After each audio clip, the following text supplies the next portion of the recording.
Welcome to Pandemic Pages, a University of Hull podcast on literature, arts and culture, and other viral stories from pandemics.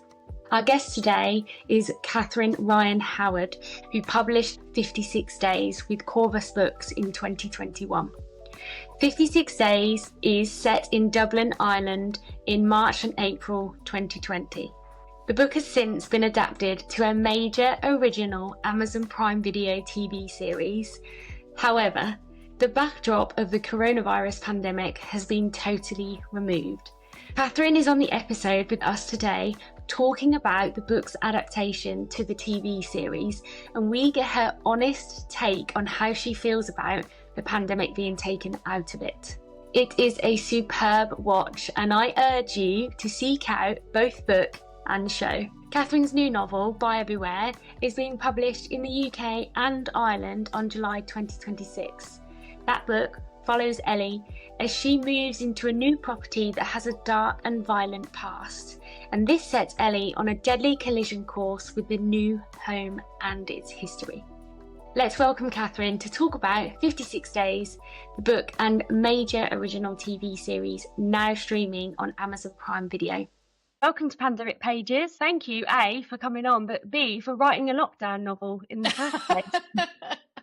I know, it's so crazy because I thought I was making a huge mistake, and I think my publishers at the time were like, what is she up to? But they sort of, I think they were like, look, you can do it, and if it doesn't work, no one's going to care because you'll be forgiven. It was your 2020 novel kind of thing. And I was writing it while on Twitter at the time. That's how long ago it was. All these writers were like, I never want to read about I'm never going to write about it. Don't you dare write, a pandemic novel. And I'm at home, quietly working away on mine, thinking, what is going to happen with this book? And it's the best decision I ever made, it turns out, accidentally. It's also a first for us because I know that Rachel Clark's Breathtaking, which was her memoir, got made into a TV series, but this is the first time we have an adaptation as such on Pandemic Pages. The thing that you were just saying about, I was on Twitter, right, and everybody, could you, by any chance, read that part of your author's note? Look at I've got my Tesco. Just this bit. Yeah, would you please? Thank you. In the early days of this pandemic, many writers took to social media and elsewhere to vow that they would never write about this in their books, that once this was over, no one, including them, would ever want to think about it again. But back then, we had no idea that this event would change the world. And while I was locked down in Dublin, I had an idea for a story about a couple locked down in Dublin for whom the strange, isolating circumstances of this new and uncertain world was just the opportunity they were waiting for. And I wanted to write it, so I did. Across what turned out to be 3 lockdowns, these characters kept me company. My hope is that in a brighter, more hopeful world, their story has entertained you.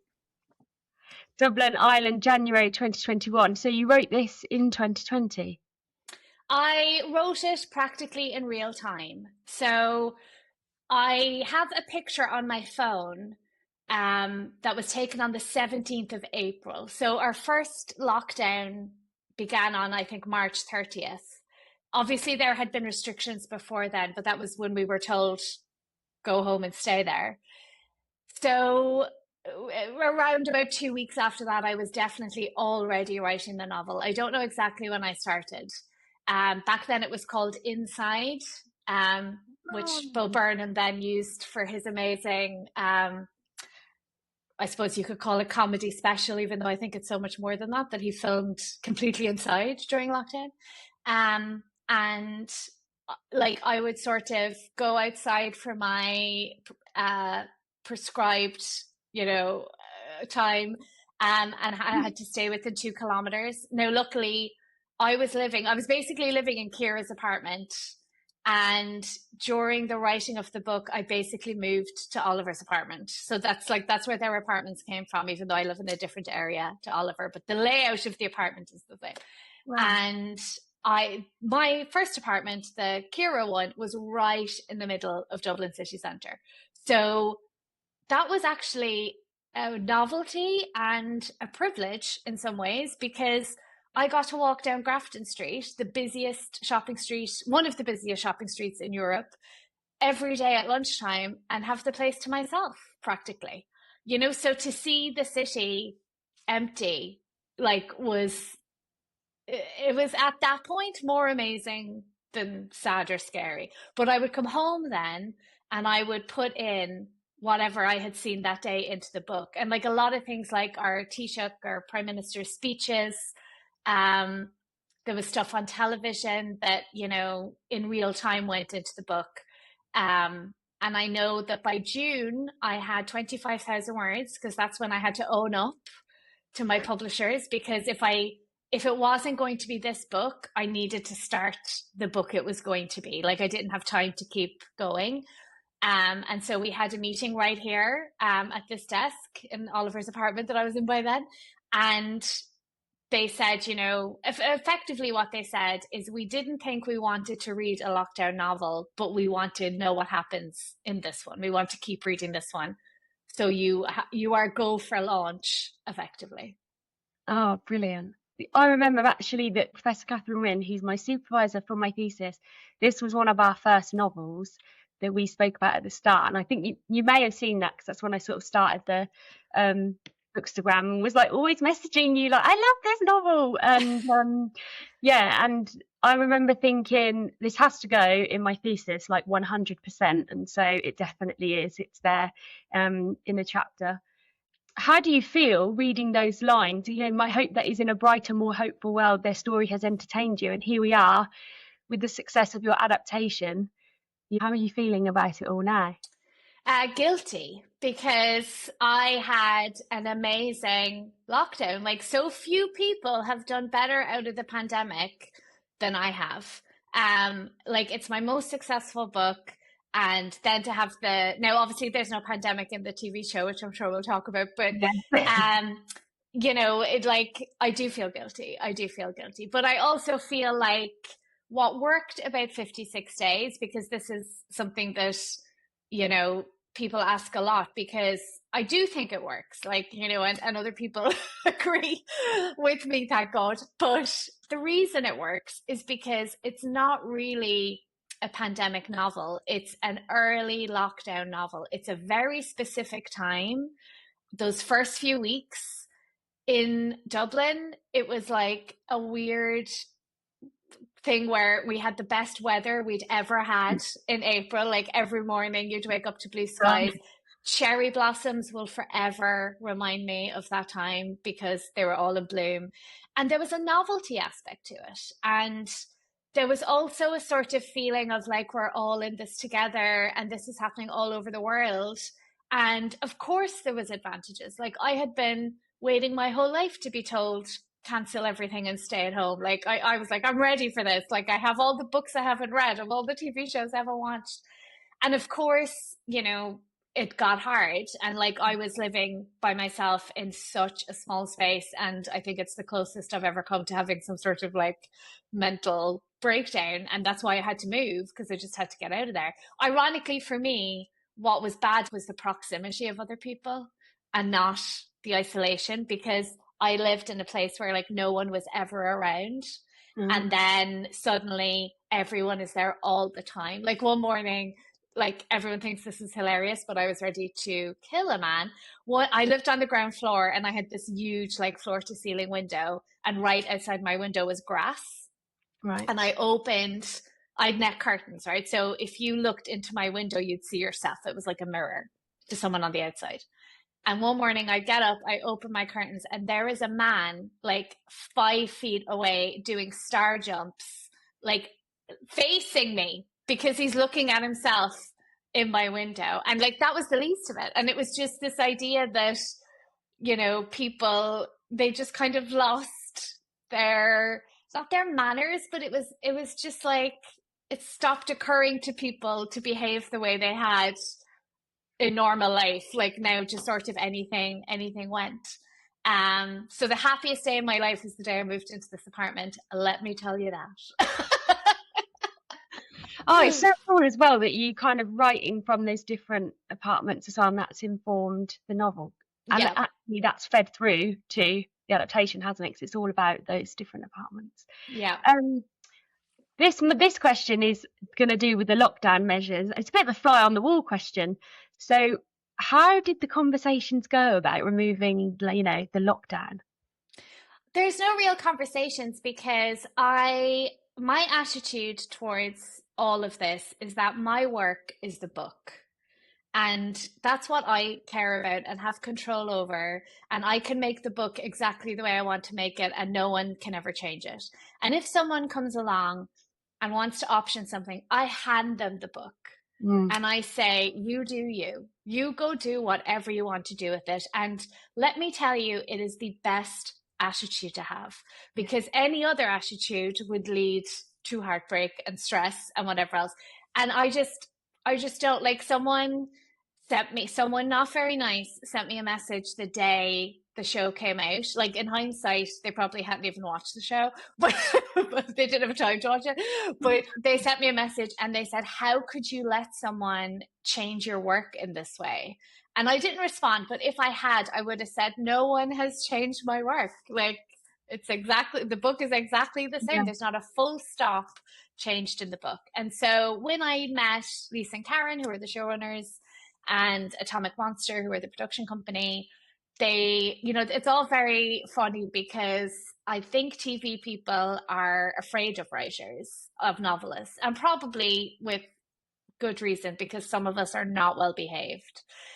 And so they're always like, at the beginning, before they knew me and they knew I didn't care, they would be very cautious, and they'd be like, how would you feel if maybe possibly, we moved it out of Dublin and there wasn't a pandemic? And I said, you can do whatever you want and you can set it on the moon, like, for all I care. Get it on the screen. I just want the show made. And the reason, like, what's really surprised me over the last few weeks is how little people consider the commerce of this and the process of this. And anyone who says they should have left the pandemic in is actually saying, I know nothing about how TV gets made or how any of this works, because you cannot sell a show with the pandemic in it. You just can't.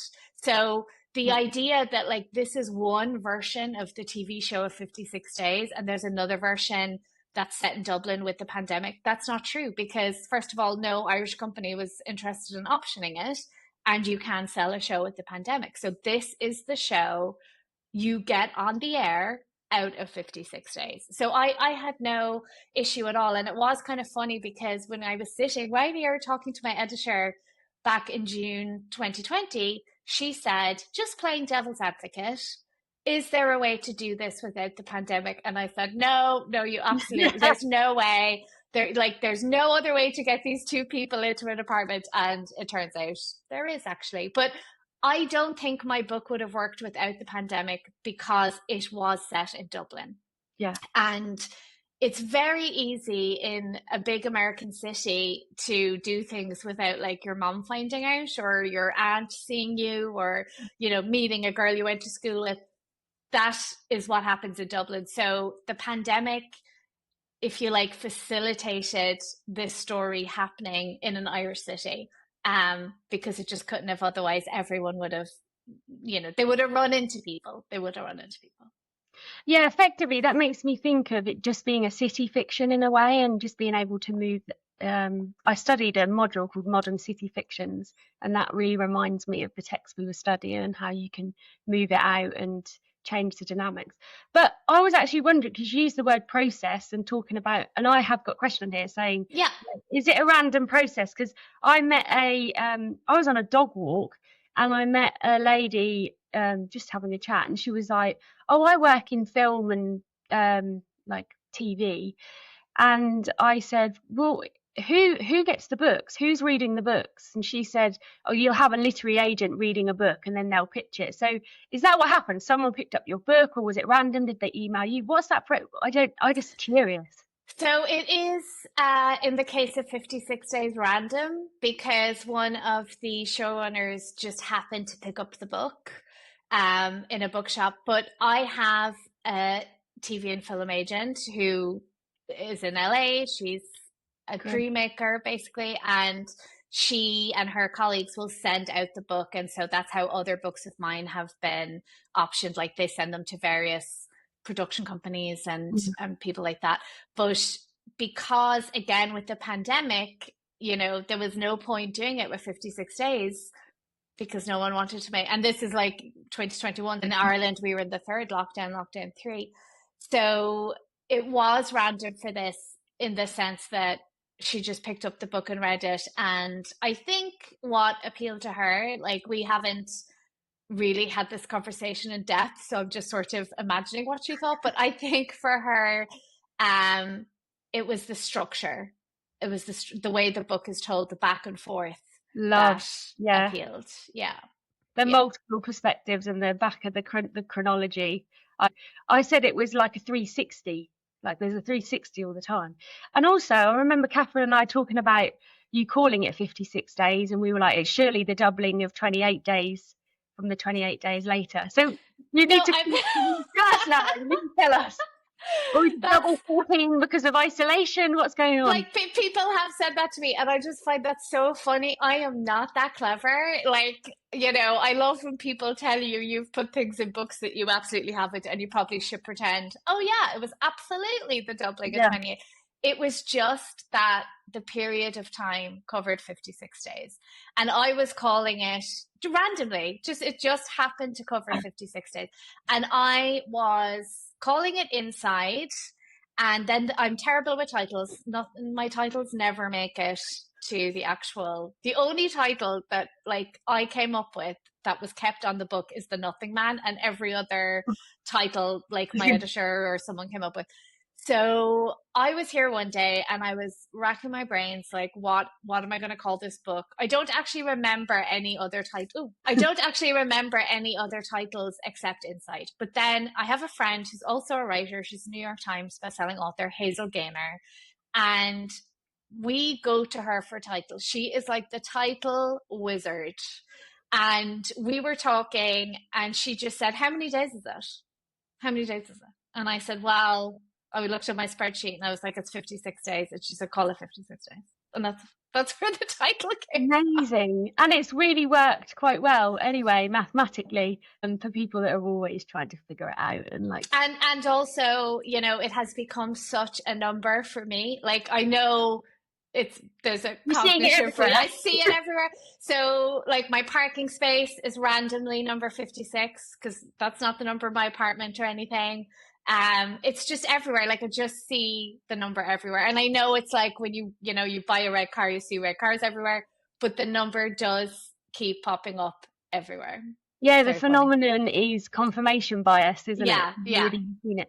Weirdly enough, people always say to me, I've got a car. The last 3 like letters on the car is CVD, and everyone was like, have you personalized your number plate? And I'm like, I swear I haven't. I bought it in 2022. But yeah, COVID. Yeah, great. Thank God somebody picked that book up and went, yeah, I loved that. I remember looking at this and thinking, well, I said to Catherine, do you know, could this be as good without the lockdown environment? Because it does create I called it like the perfect conditions to get away with murder. And then I watched it, I binged it, in fact, I devoured it. And then I remember thinking, yeah, it does work. It just completely works. And actually that made me reflect even more, which was good for my chapter, on what it really was that it hangs together on. And something I've talked about is turbo relationships, these really quick relationships that happen anyway in modern love. Yeah. But also really did happen, like people were just locking down together. And this is something that like I find really funny because I think maybe it's generational, but like so many people have said to me over the years, or I've seen, they typically don't say it to me, they put it on Instagram and I get tagged in it and I read it when I shouldn't, sort of thing. But it's this idea, I've seen in interviews where people are like, no one would move in with a guy they only know 3 weeks. And I'm like, okay, like I really wish I could print it on a t-shirt or something. First of all, people do that in normal life, not even lockdown life. Yeah. Second of all, loads of people did it. I know some of them. And thirdly, She doesn't move in with him. She doesn't move in with him. She's not paying rent. Her name's not on the utilities. She brings a little suitcase. She She just stays. stays with him, people. She just stays with him. So, this idea that it's absolutely nuts to move in with someone, like, it is not. I think it's a perfectly normal thing to do. Yeah, I think it is as well. And so many people that I've talked to about it. I mean, I like you said, people, I know people that got married after Yeah, they there's pandemic stuck together. babies. Like, Yeah. yeah, yeah. So it's a whole phenomenon. So yeah, I looked at that, and in my thesis, I've actually put you in a chapter that's called the rom-com. And so this is like, hear me out. It's absolutely nuts. But I coined it thinking, well, there were like rom-coms, like romantic comedies, and everybody was reading escapist romance fiction, Mm, or they were reading plagues and pandemics and history. And I remember thinking, well, here's the rom-com, which is the coronavirus romance. And then I was like, so we need the flip side of that, of the rom-com that goes wrong. And yeah. this and so I've got that in there, and I just absolutely love it. Which brings me to talk about the changes that had to be made in a way, because there are changes to the adaptation, aren't there? They have Yes, to be to changed. say the least. The adaptation is very, very different, and it's kind of funny because like I've seen the scripts years ago. I knew all along what it was going to be like, and I felt like it was very close to the book. And when I watched it, I felt like it was close to the book. And then the day it came out, I seeing the reaction from people, and they're like, "This is nothing like the book."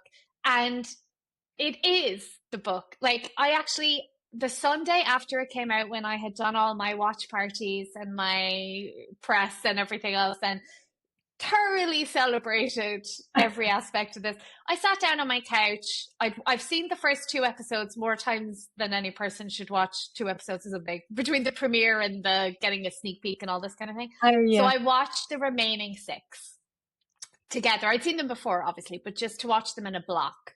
And then I took the book down from the shelf, and I didn't read it, but I scanned it. And I was like, what's wrong with people? Like, the whole book is in this show, except the pandemic and except Dublin. And what I have come to understand, I think, is that what people are reacting to is how it feels. And the book feels very, very different to how the show feels. And that's very often the case. Like, the only thriller adaptation that I think feels exactly the same as the book is Gone Girl. And probably a Mm. lot to do with the fact that Gillian Flynn wrote the screenplay and was involved in the adaptation, because that's something she wanted to do. I do not want to do that.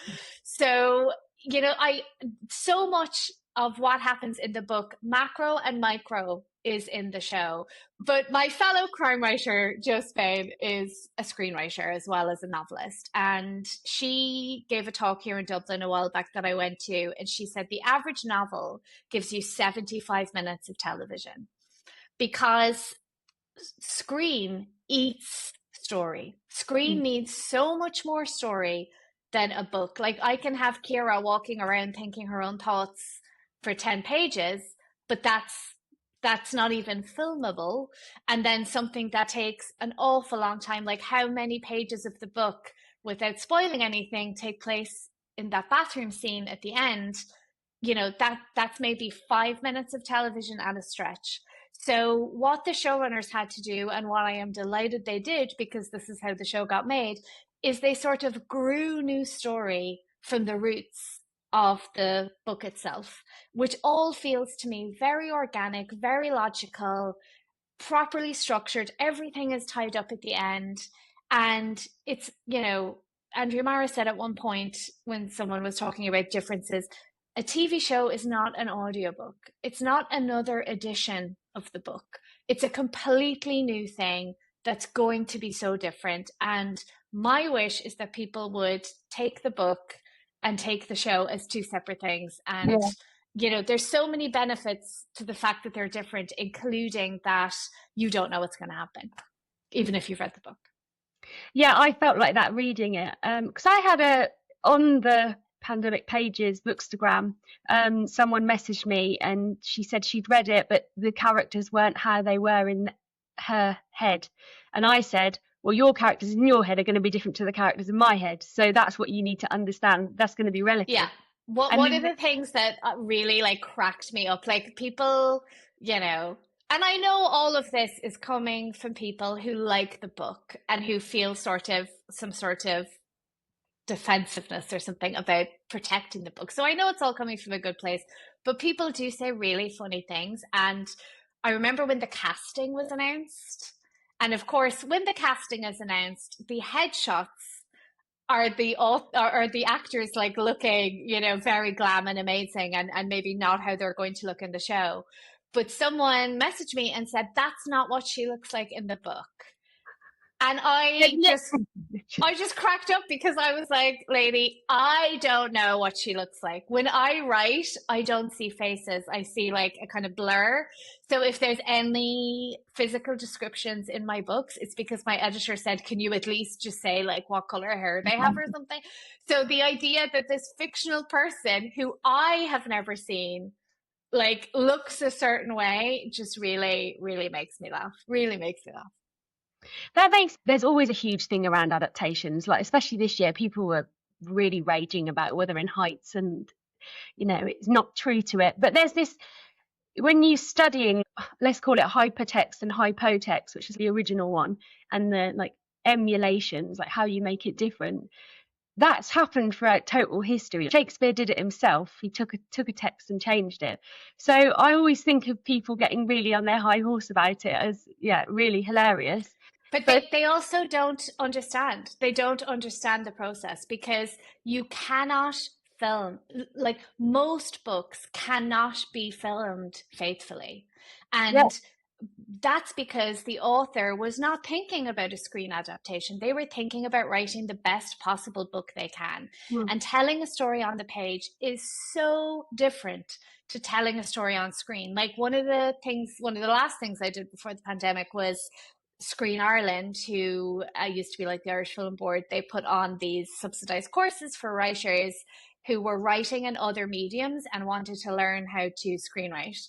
And I mm. went along because I'm obsessed with structure. I have no interest in screenwriting because it's so awful and I don't play well with others and I don't like group projects. And if you write for screen, you have to take notes from an awful lot of people. But one of the things the instructor said is a really good movie you should be able to follow with the sound off. So if you're like in a waiting room or you're on a plane with no headphones, you should be able to actually figure out what's going on just from looking at it. And that's how different novels and TV shows and films are.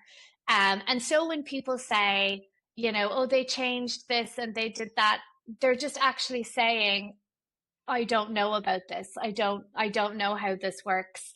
And if they got what they wanted in most cases, first of all, they wouldn't because the thing would not be good enough to get made. But second of all, they would be disappointed because what they love, probably didn't translate to screen. Yeah, and what I love is you talking about the reader reactions, and the viewer reactions and the differences there. And so I'm wondering if more people have picked up the book since I watching. Do you know? I Or think new people have picked up the book. Like, I think the book did really well when it came out, and probably everyone who was going to read it has read it in like, 2021, 22. But certainly new people have picked up the book. Dove Cameron has such a rabid fan base who just like consume everything she touches. And so I think, I've been getting, they're so lovely. Like they send these really elaborate Instagram posts and everything else. So I think, there's certainly new people who've picked up the book and, you know, and have enjoyed it as much, do you think? I would pick that up and be like, I love reading this different iteration yeah. of I reality. I mean, think it's so fun.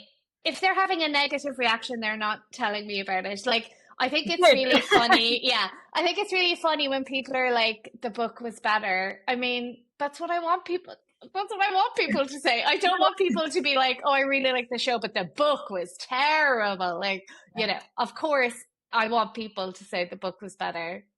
I mean, obviously I do. I think it's very funny that people think that's some sort of criticism.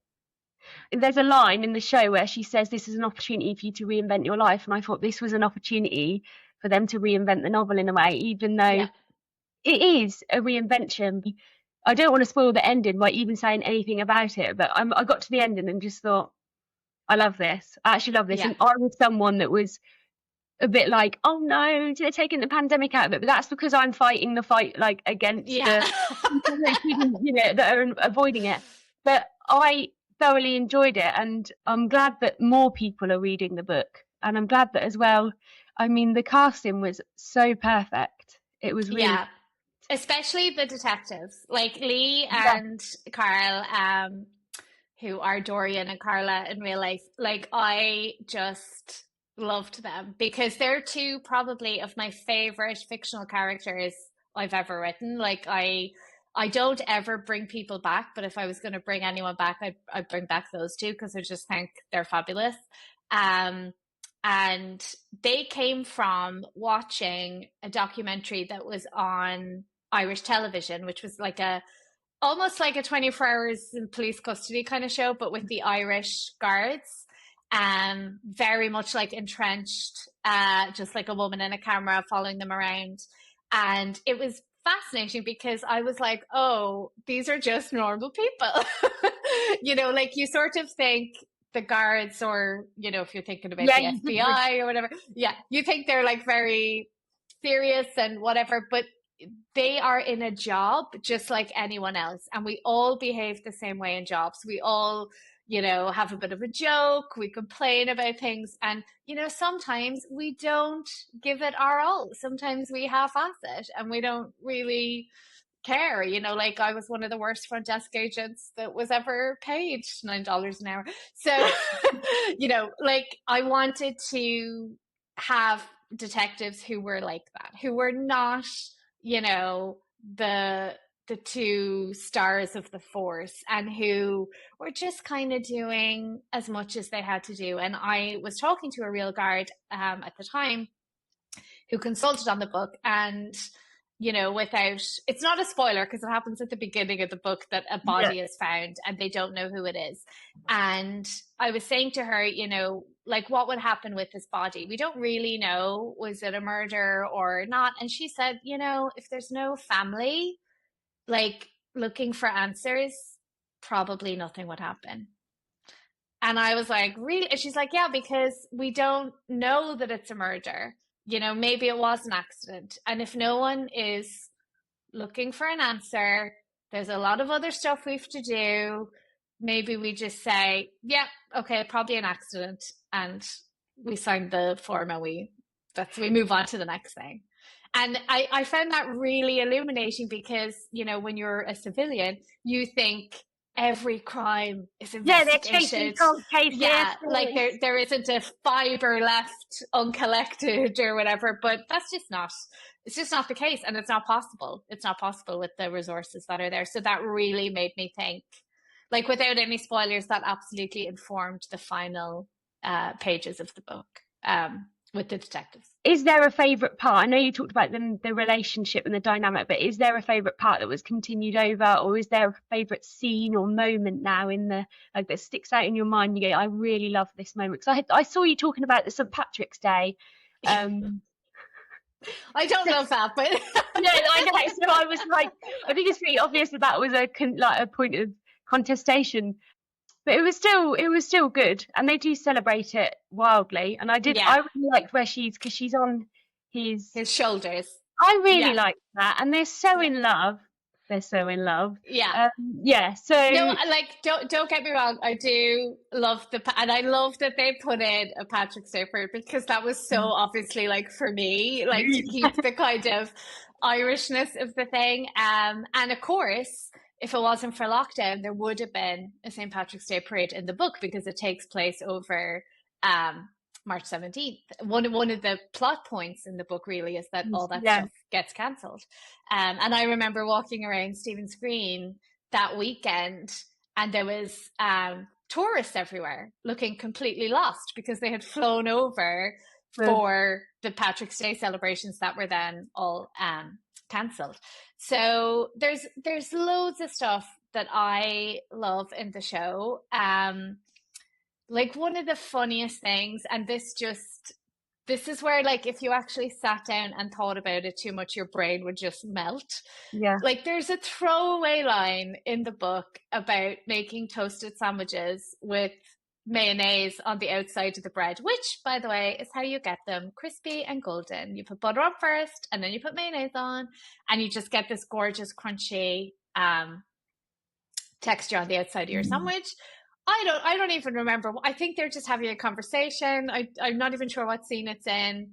And then when I went to set, I was there for like, I think I was on set 3 days. And of course I was actually there for the filming of parts, I think episode 4 mostly. Oh, wow.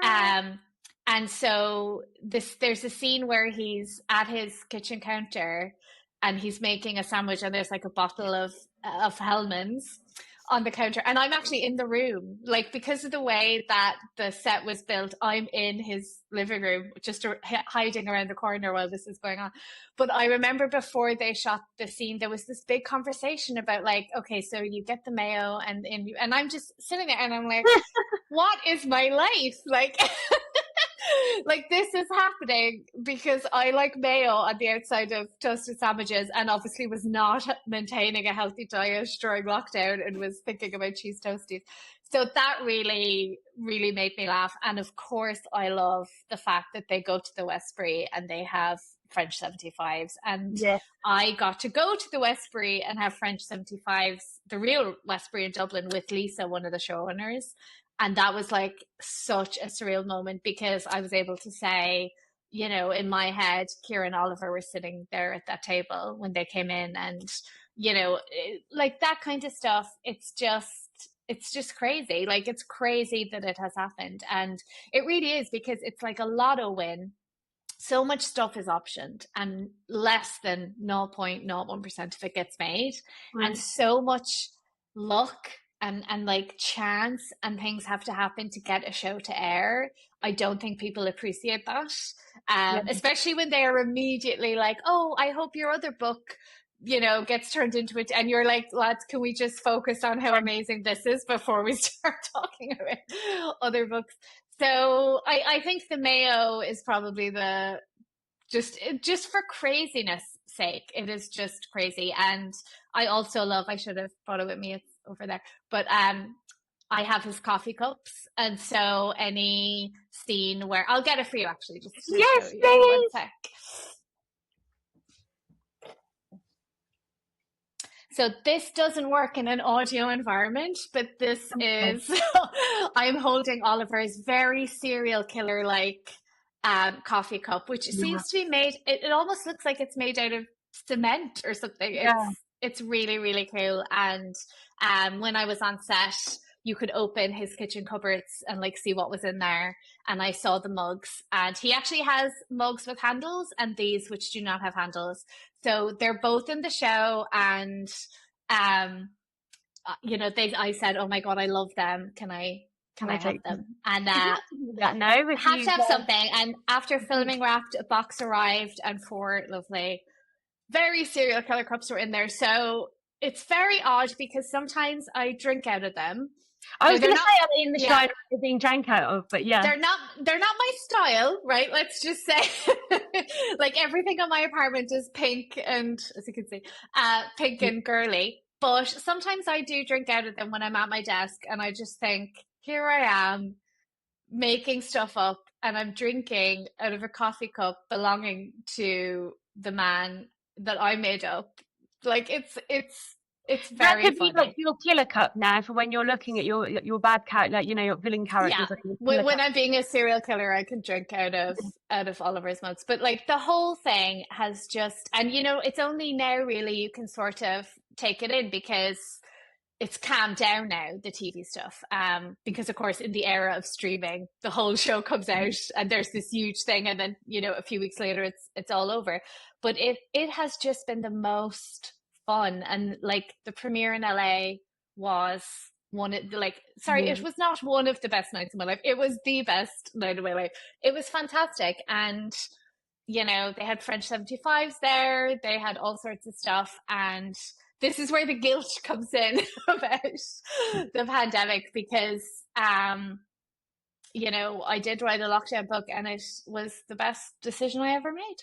Yeah. I think that must feel morally, you feel a bit torn. I think Yeah, that yeah, makes sense because it's an ongoing thing that we don't know the impact of either. yeah. And you originally said you were like, there's not many people that have done better than me. I did immediately think, well, there are people with multi-million contracts from their friends in the government. I was thinking, I think I meant ordinary people, not corrupt politicians.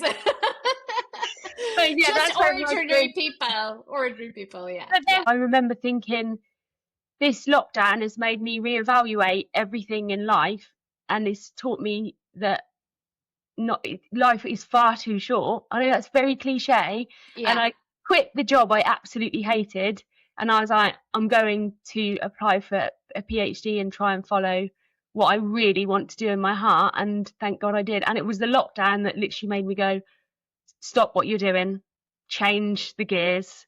And yeah, so I think there are positives, and it's nice to hear people feel like they can share that because there is so Yeah. much negative around the lockdowns, especially. And that's what feeds people not wanting to face it. So thank you for sharing that. And also, thank you so much for joining me today. That has been amazing. And I still can't, it's a fever dream to me to even think that I'd started talking about this book. It's in my thesis, and now I actually get to speak to you as well. And I hope I get to read the chapter in the thesis I will eventually.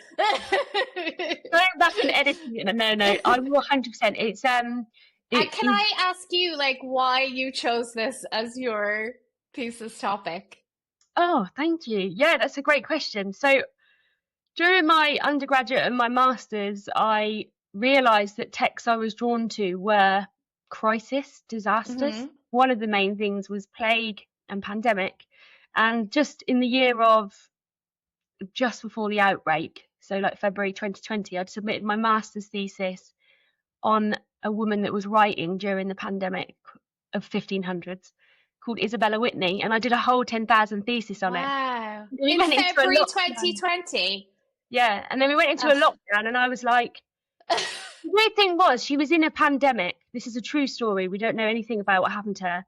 She had a man sort of broke her promise to her. They'd hand fasted, and he broke his promise to her, and so she was left without money and like no place to live, and it was a pandemic. And at the time, the whole thing was happening to me. I was like, I've just had my heart broken. But then I was like, this is the worst thing, and I felt like her. And then I remember working in the lockdown and thinking, I also then found a pandemic archive in 2020, and I thought, the world is just telling me that you need to do this, and it started falling into it. And so yeah, I started looking at the same time, what are people reading, like what are they picking up on, who's going to start writing, and I kept making mental notes. And then yeah, as soon as something came up, I just submitted it, and luckily got the scholarship to do it. So thank you. That was amazing. It's very funny. Like, I just think we all kind of, if you pay attention, we all end up where we're supposed to be, because like what I wanted to be in another life was a virologist. Like, I wanted to study viruses,